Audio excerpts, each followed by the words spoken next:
So this is John Costa at the Documentary Media Centre on day 6 of the Parallel Lives programme. I'm absolutely delighted. I'm focusing today on the birthplace of everywhere. I mean, anyone that's ever been to Africa, and I challenge anybody who's never been to go to Africa, you really feel connected to, that's where it started. And I genuinely mean that. It's, it was a really moving experience. Not so much my South Africa trip, but certainly my Nigeria trip, I would say, is a seminal part of my experience when it comes to how I view the world. And I'm very lucky today to be joined by 2 friends of mine from Kenya in Nairobi. So I've got John Wambugu and also Joel Lukhovi. Morning, guys. Thank you for talking to me. Morning. JC. How are you? Good, good. Now, I know both of you separately and together through the work that you do as photographers. So, you know, Joel, I remember coming across you first. You've been very, very kind. You sent some photos over. I think you had a display at the very first Documentary Media Centre I ever did back in 2014. It's a long time ago. I remember those photographs well. And I put a photograph up of that in the blog post to go with this short talk that we're going to have. So that's great. And obviously you've been involved in things like the African Citizens Instagram as well, which I still follow, which I think really is one of the reasons why I wanted to have this conversation today.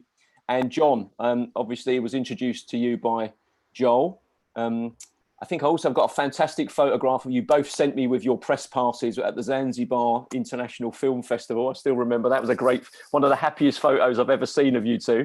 And you've done a lot of stuff when it comes to your own humanitarian work with the Mind Me International in the Matari area there, the library, and the Safe Study Space. But also now you've got a role, and you've had a role with Canon as a trainer, and now you're working full-time for Canon. So what I'll do is I'll come to you both individually, and maybe I'll start with John because we've had a bit of a warm-up conversation first. You know, the reason I want to talk to you is Africa gets a really hard time in the mainstream media because we tend to look at it through the lens of the white imperialist colonializer, and we still have that narrative in the mainstream media of, you know, starving children, pot bellies and all that sort of stuff. And I look at your work and the work of many other talented male and female photographers across the continent and see a completely different world that I don't see represented in the mainstream media. You know, are you driven by that need to share the reality of what Africa is for you to the outside world? Because I think it's so key. Thank you, John. Thank you, JC. I truly am. Thank you for first having us, having Joe and I on this particular meetup.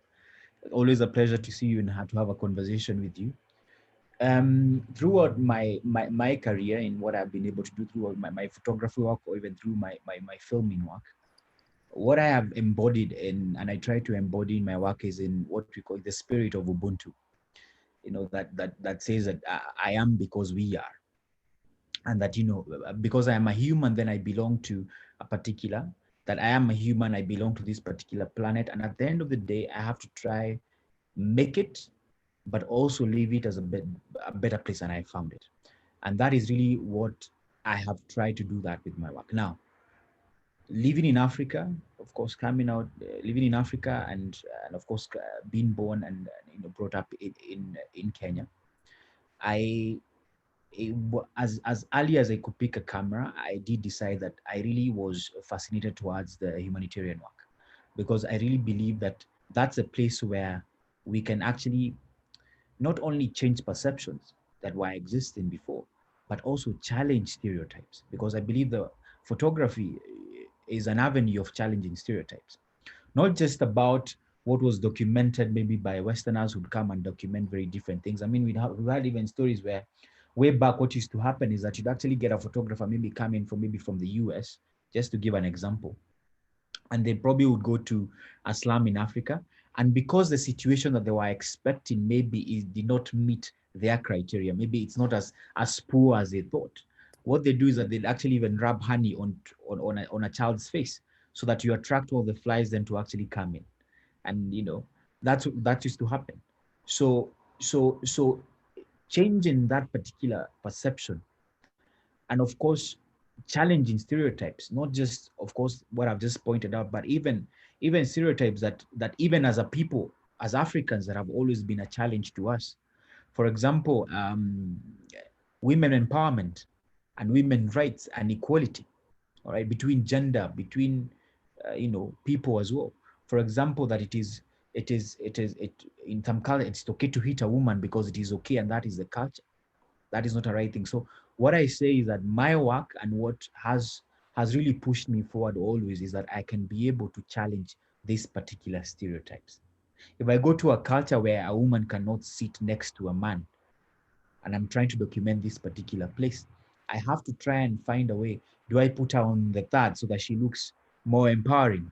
All right. Do I make her stand up so she looks more towering and more dignified? I think at the end of the day, that's a chase we're always trying to do. The chase in the dream is to make sure that we can have an Africa and a people that are dignified, and as a people who are very proud of themselves and what they've been able to achieve. Whether small, whether big, those are achievements that I believe photography gives us a platform to document. Thank you, John. Joe? Well, my take on photography has really been on a very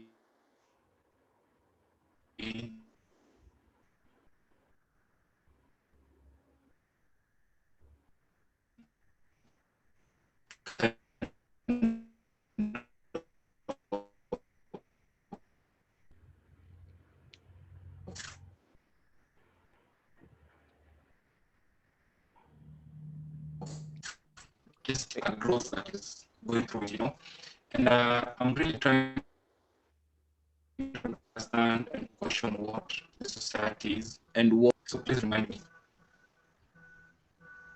Joel, we've lost you. Yeah. Hi, John. Maybe you can remind. Yeah. So maybe you can just remind me what your question was. Yeah, I lost it at some point. Yeah. Okay. No problem. That's right. We kind of lost everything that you said there, unfortunately. So yeah, that's cool. Yeah. It just really. Someone was trying to remind me. Yeah. The role of a photographer, really, when it comes to representing Africa. Yeah. What I was saying is, I mean, with time, my photography came to realize while working with John as well was there are so many stereotypes that we have to work towards in. But my idea in photography was not really challenging these stereotypes or just setting them aside, but really reinventing some other kind of photography that can resonate differently with what has been done in the past. And one particular project we did was with a Dutch photographer. It was about the representation of the Maasai. And I used architecture to represent how the Maasais would build the manyatas and the nomadic communities, So it was more of a different norm than seeing Maasais dancing, seeing all this cultural kind of thing that have really been portrayed as this is what it should be like. So with time, I've realized my photography is taking a different shape, creating its own narrative, whereby I'm able to question my own ideas. And at times we can argue with Wambugu most of the time, like this is how I'm seeing something, this is how I'm seeing something, But with all this series of projects that I've been able to do, it's really been interesting. I've really discovered quite a lot. We did an interesting project with Sarah Waisio traveling across Africa. And African Citizens was more about movement and questioning the idea of movement and how easy and how hard it is, how challenging, like how the whole idea of just traveling within the African country, the African continent is. And one of the things we realized is many people are not able to travel in this part of the world because of different fears. Some of them are, no, I have a family somewhere, I can't leave them. Some is because of work, some is because they just don't have the resources to travel. It's expensive to travel, But with the exposure of traveling, I realized there are so many things that can be somehow structured in a way whereby people are able to benefit and societies are able to grow. Recently, we were talking with Sarah about that project, and we were like, so what are we going to do about this project? And it really made much sense right now with the COVID times. Movement has been restricted. While 5 years ago, we were able to cross countries and do stuff, we can't do it right now, So right now I'm looking at it in the sense of, how do I shift my photography to another level? Like we had a whole year that we were just thinking about it. I spent most of 2020 thinking about my work, doing a little bit of text, looking at how things are going to shape up probably.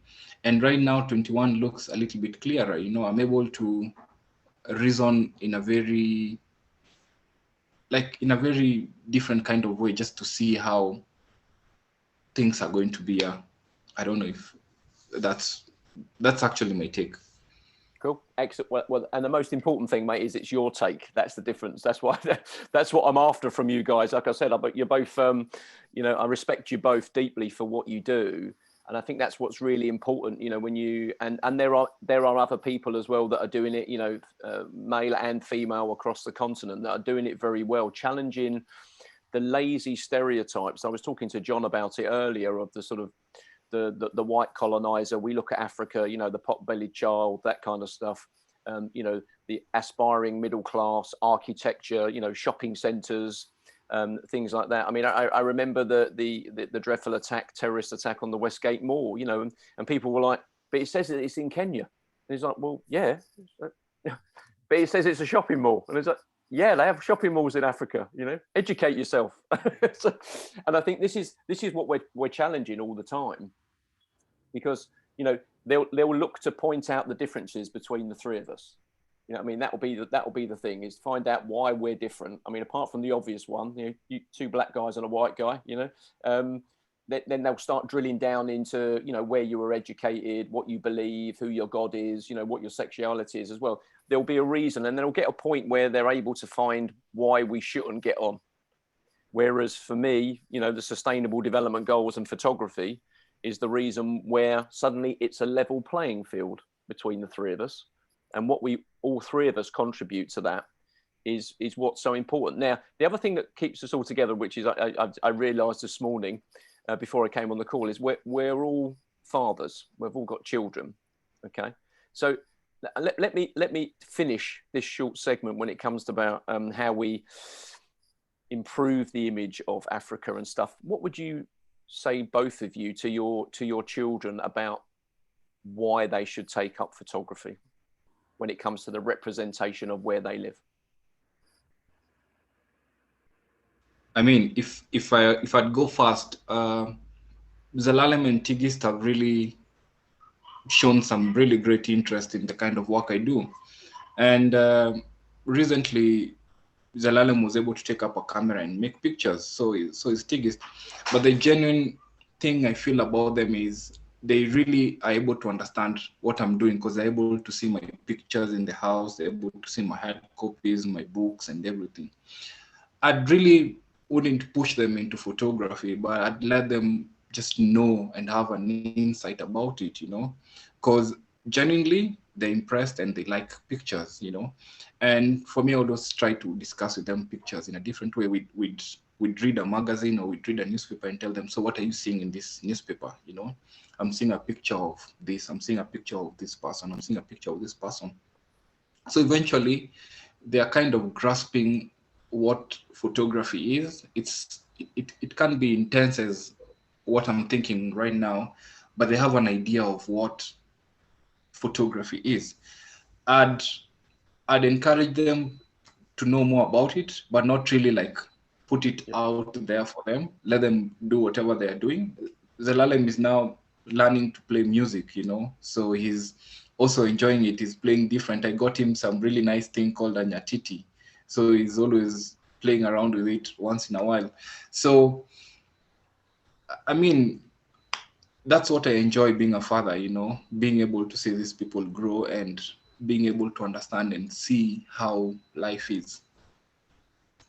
John, I think you should talk about. Yeah, I mean, just listening to Joe, there's an old saying that says, the eye should learn to listen before it looks. And for me, my son Giovanni, I come to the house and maybe he says, I've come with these cameras. There's a place where we pack up the gear, we clean the lenses and all those things.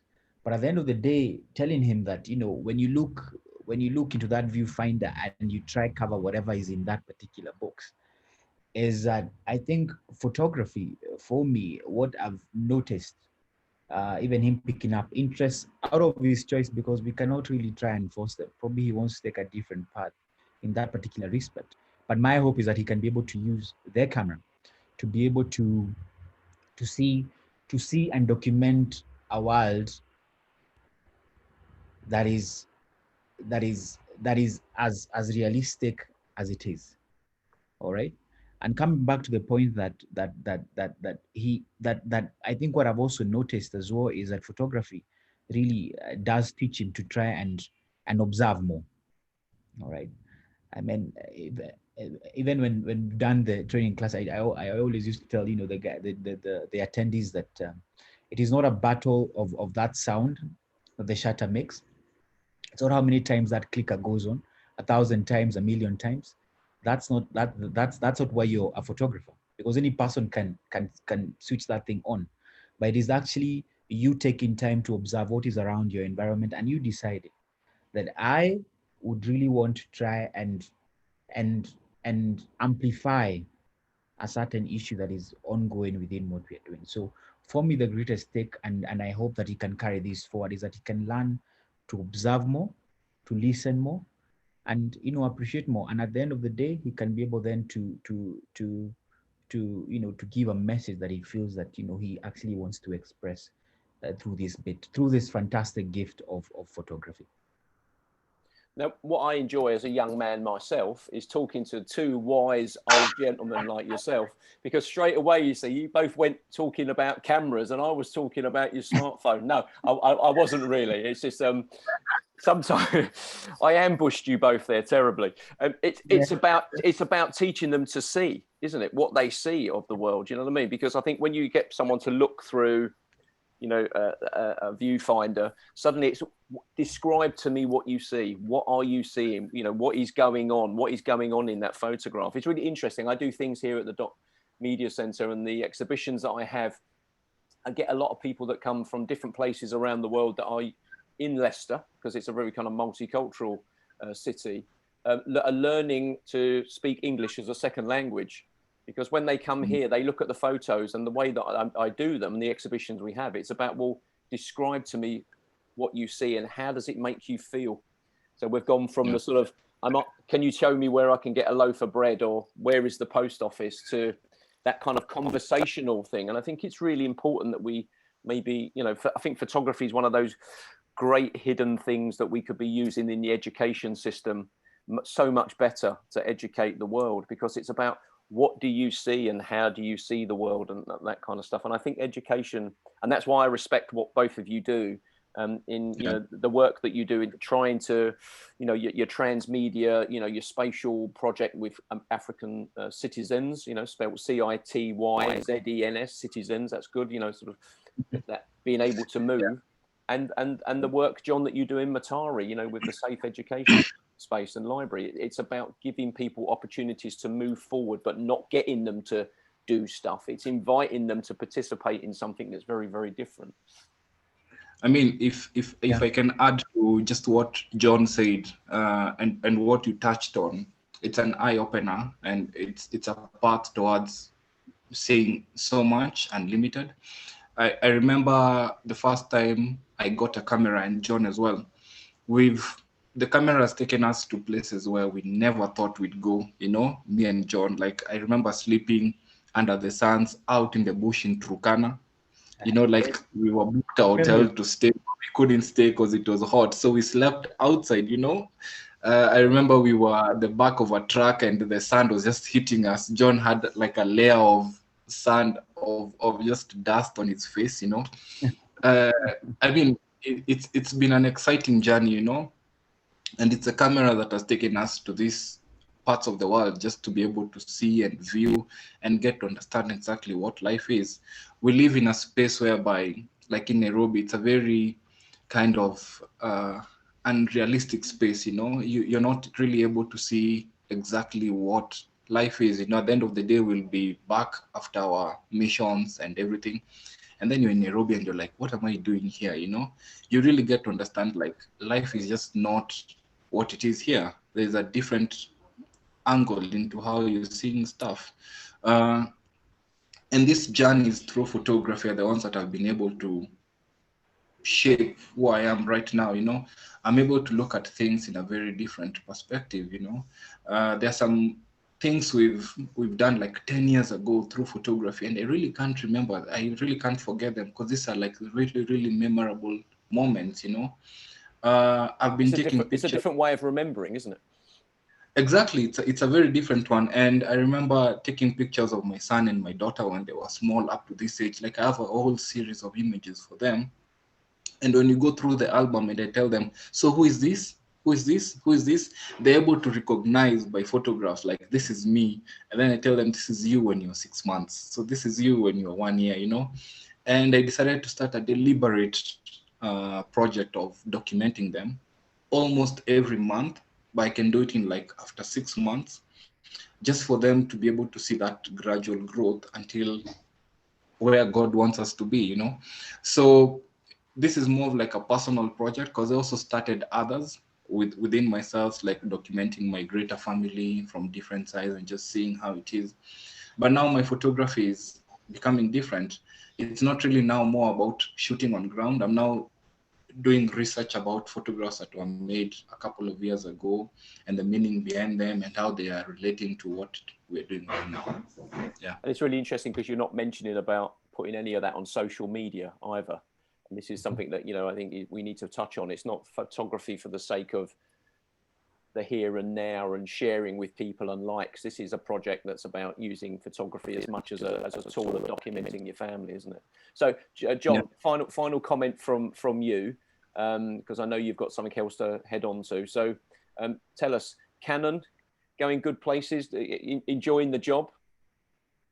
But well, yeah, Jason. I mean, it's a fantastic experience. It's I think it's a brand that I started using way back, and I think then getting a very modest chance as well, just to try and be their trainer as well, and seeing the impact of training even across Africa. It's that program that we started off called Miraisha is across 14 African countries now. Wow. But then now, since last year as well, now being fully engaged to push their business development and strategic partnerships for across East Africa is more humbling. So for me, what I can say is that, and I think Joe has touched on, he's brought me quite some memories. I mean, work that we've got done, places that we've been. The biggest take is that as much as we say that photography in the basic sense does help people see, but it is what it makes you see that I think is very different from any other art form that is out there.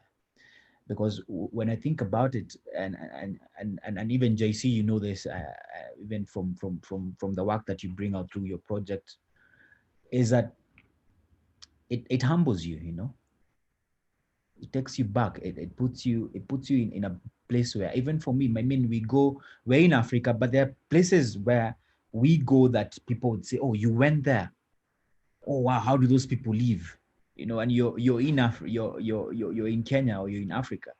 So, and when you go there and you find people who probably you experience people and you sit with people who probably have not had water for a month and a half, and they're making do with what they can actually do, that humbles you. That makes you appreciate the basic things in life. It makes you appreciate that tap that you open and water can. So the biggest stake for me through photography, and this is what I'd wish for my child, even for the children, hopefully, that will come after, or people that we talk to, or people even across the world, is that photography, I think, in its right sense, is meant to, as much as you document the reality of people, it is meant to dignify people as well. So dignify them, but also learn from what you're documenting. Don't be a cocky photographer who is just zipping and just clicking everywhere without actually taking time to actually take it all in and learn from it as well. Learn from take time to observe what you're about to document. Take time to learn about what you're about to document. Take time to learn from the people around you. Take time to learn about what is happening across the world. Take time to read as well about places you've never been.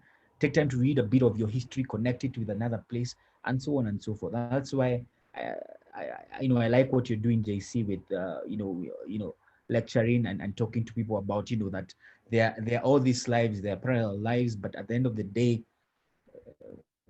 we are humans, and we are connected by this particular spirit. So for me, that's the biggest takeaway, and I hope that we can we can move forward with it. Yeah. Great. Well, listen, guys, thank you so much for taking the time to speak to me. I think it's really important. I thought, Joel, you said a really interesting thing there about, during lockdown as well, we might not have been able to go out so much. So you've been doing some research as well. And of course, it's not just about the photography and the skills and stuff like that. And you just touched on it, John, as well. It's about reading and doing that. It's an invitation to educate yourself in so many different ways. So you're doing English, maths, geography, and history. And this is why I always advocate for photography being a great tool for learning, and getting people to take up being interested in the world. It's the thing that invites people to be interested. So thank you very much for your time. I really appreciate it. Thank you.